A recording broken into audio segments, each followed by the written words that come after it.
जयकारा बोल मेरे श्री गुरु महाराज की जय।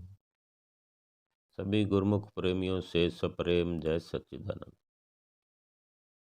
कई बार हमारे अंतर्मन में इस प्रकार का ख्याल बन आता है कि कोई लाभ तो होता नहीं कि अगर भजन अभ्यास में 2 घंटे खर्च करने हैं तो क्या मिलेगा उसके बदले। जबकि जानते भी हैं हम, क्योंकि श्री सतगुरुदाता दीनदयाल जी महाराज जी हर समय फरमाया करते हैं कि भजन सुमरन करने से परम आनंद की प्राप्ति होती है, सच्चे सुख की प्राप्ति होती है, चित्त शांत हो जाता है। इसी परम आनंद के लिए, इसी शांति के लिए करोड़ों कमाने वाले भी दौड़ रहे हैं, अरबों कमाने वाले भी दौड़ रहे हैं और मजदूरी करने वाले भी दौड़ रहे हैं, लेकिन मिलता नहीं। जिस आनंद को खोज रहे हैं वो आनंद परमात्मा रूपी परमा आनंद जो है इस भजन सिमरन में निहित है, इसी के अंदर भरा हुआ है। और हम ये समझते हैं कि इसका फायदा क्या है, इससे जो मिलता है उसको बाजार में उसकी कोई कीमत नहीं है। कौन खरीदेगा हमारा परमानंद?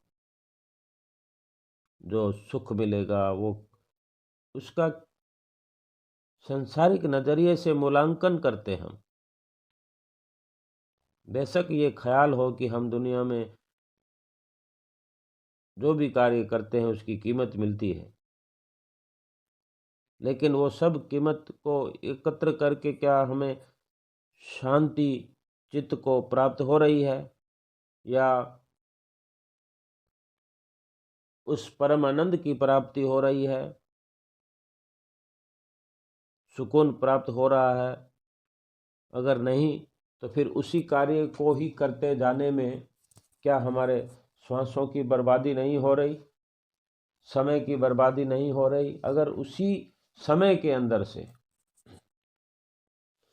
जो हमें मिला है, या रात और दिन मिलाकर 24 घंटे जो समय हमारे पास रहता है, और उस समय के अंदर 24 घंटे के अंदर 24,000 श्वास जो खर्च होते ही होते हैं, वो तो होने ही हैं। उसी समय से 2 घंटे का समय निकाल कर अगर संत महापुरुष जो हमें नित्य प्रति बताते हैं, श्री गुरु महाराज जी हमें चिताते हैं, उनके कहने से अगर हम सब अपने संग से मिटा करके भजन सिमरन करते चले जाएं, 5 नियमों की पालना करते चले जाएं,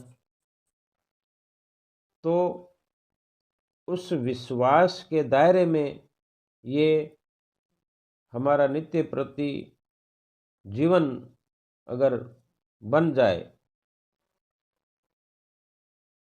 तो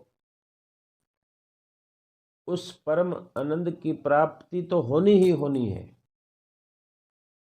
हम स्वयं भी जानते हैं, तो फिर क्यों हर बार बाजार के अंदर जो सामान मिलते हैं वही कीमत हम लगाते हैं भजन सुमरन की, कि भजन सुमरन करने से ये तो मिला नहीं, वो फायदा हुआ नहीं, और संत महापुरुष कहते हैं कि सब कुछ मिलता है।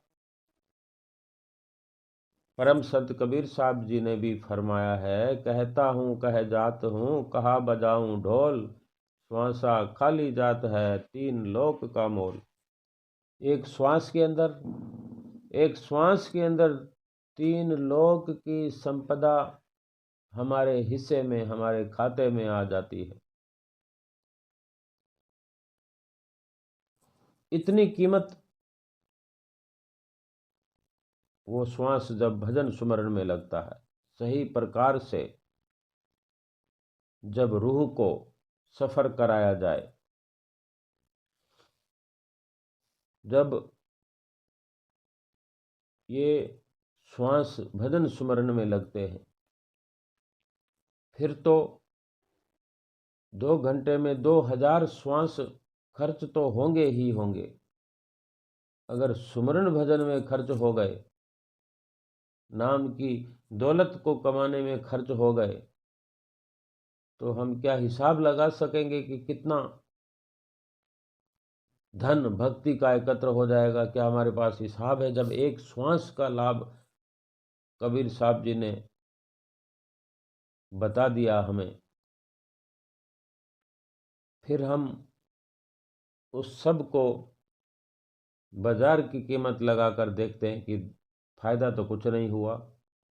ये वही लाभ है जो ये जीव कहीं ना कहीं अपने अंदर उस आनंद की प्राप्ति करना चाहता है, लेकिन सोच गलत है, राह गलत है, रहनुमाई गलत है, मन की रहनुमाई पर चलता है और संसारिक सामानों में परम आनंद की प्राप्ति करना चाहता है। तो कैसे होगा, जबकि वो परम आनंद के मालिक बनाकर हमें भगवान ने संसार में भेजा है। जो भजन अभ्यास में मिलता है वो अनमोल है, उसकी कीमत न लगाएं। जब तक हम कीमत की खोज करते रहेंगे, अनमोल को किसी कीमत के दायरे में रखते रहेंगे, तब तक हमारा ध्यान नहीं, भजन भजन नहीं कहलाएगा।